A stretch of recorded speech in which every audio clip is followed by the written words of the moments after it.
So yesterday I'm watching the Milwaukee Bucks, and I just realized I don't see a team in the NBA beating them in 7 games. I just can't see it. Now, I know just a couple weeks ago I said I feel like the Suns are pretty much unbeatable. But watching the Bucks over these last few weeks, especially since after the All-Star break and seeing them getting healthy, I just realized it's not a team in the league that can beat this team in 7. I have them going back-to-back.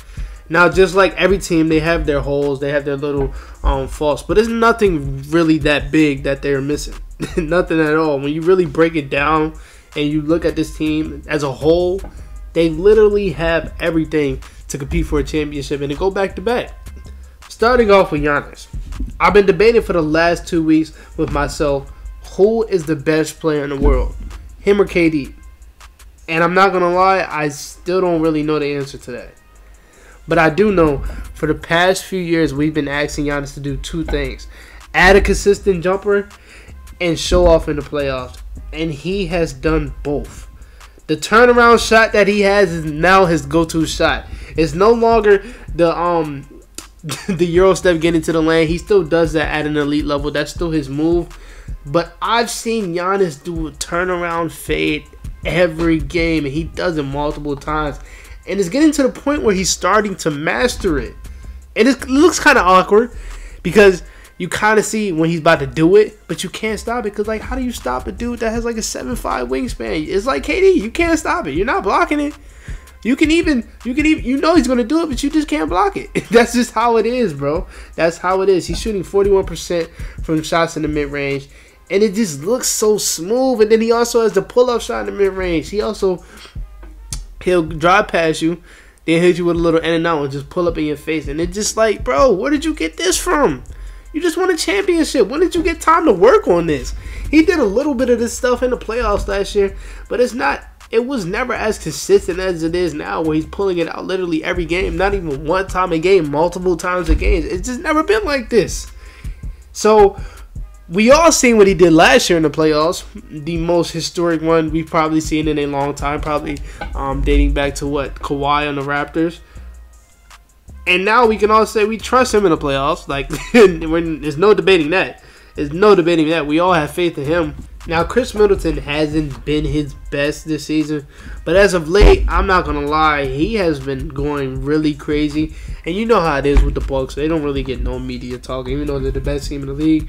So it's been going under the radar, but he's been averaging 24 points, 6 assists while shooting 48% from the field and 47% from the 3 since the All-Star break.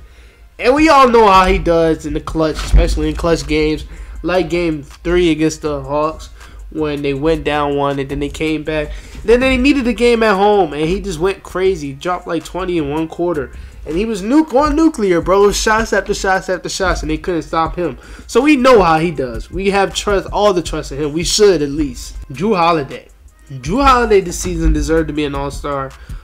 There's literally no reason why Fred VanVleet or even LaMelo Ball deserve to be an all-star over him. Jrue Holiday is having his best season. Even if you look at the numbers don't jump off the page. Then you look at the efficiency, they jump off the page. Then you know the player that Jrue Holiday is. But you also know that he is the most underrated player in the league along with Brandon Ingram. But Jrue Holiday, he has been shooting it super, super consistent this year. And the defense and the playmaking is still one of the best in the game, man. He's averaging 18 points and 7 assists while shooting 50% from the field. And this is not in no stretch of games. This is the whole season. He's shooting 50% from the field and 41% from the 3. We seen last year they won the championship, and he played terrible on offense literally the whole playoffs. But he did come up clutch when they needed him. Giannis was out Game 6. Jrue Holiday dropped a 35-point damn near triple-double. Oh, that was that. And then in the finals, in Game 5, when they needed to win the game in Phoenix, he dropped 27. He dropped 7 assists. So we know how he is when it comes to the clutch moments, too. We know Jrue Holiday. He's leading the league in clutch points this year. In the 4th quarter, he goes crazy. Like I'm saying, he's having his best season of his career. He's been an all-star before. No reason why he shouldn't have been one this year. We all know how he could take a player out of a playoff series. Did it to Damian Lillard. And did it to Chris Paul when it really, really mattered. So, I have all the trust in Jrue Holiday. And when you look at their supporting cast, I believe they have the best supporting cast in the league around their stars. Starting off with Bobby Portis, who is also having a career year. He's averaging 15 points and 10 rebounds, shooting 40+% from 3. Absolutely hooping, going crazy. He had multiple 20 and 10 games this season. And he's filled right in with Brook Lopez being out for most of the year. And then you got guys like Grayson Allen, Pat Connaughton, and Jordan Norwell, who can hit multiple threes in a game, have all had great games this season where they dropped over 20 points. And that's happened multiple times this season. And then you got the mid-season acquisitions in Serge Ibaka and Javon Carter. That Javon Carter signing is so underrated. George Hill bet not get minutes when it comes to playoff time because he's not like that anymore. He's not that 40% shooter he was a couple years ago when they did have them. Javon Carter is a way better option, especially when it comes on the defensive side. And then Serge Ibaka helps him spread the floor out. And he's a really good shooter and really good defender. Well, not really good. He's kind of past those days. But he's a good defender coming off the bench, and that's what they got with him and Javon Carter. And then you got Wesley Matthews, who just brings the energy and the spark off the bench. And you've seen it yesterday. He was a big part of that large run that helped them spread the score away from the Bulls. So their bench is just deep. Now, based off last season, I can say I trust Coach Budenholzer in the 7-game series. Basically, we can say that about this whole team, man. This last season proved a lot for them, especially in the playoffs. But I trust Coach Budenholzer. Last year, he showed that he was capable of making adjustments that could save the team and help the team actually win the series. He understands now what it takes to win the championship, and he will be a big part of them going back-to-back, which I think they can do. The team itself is just way better than they were last year.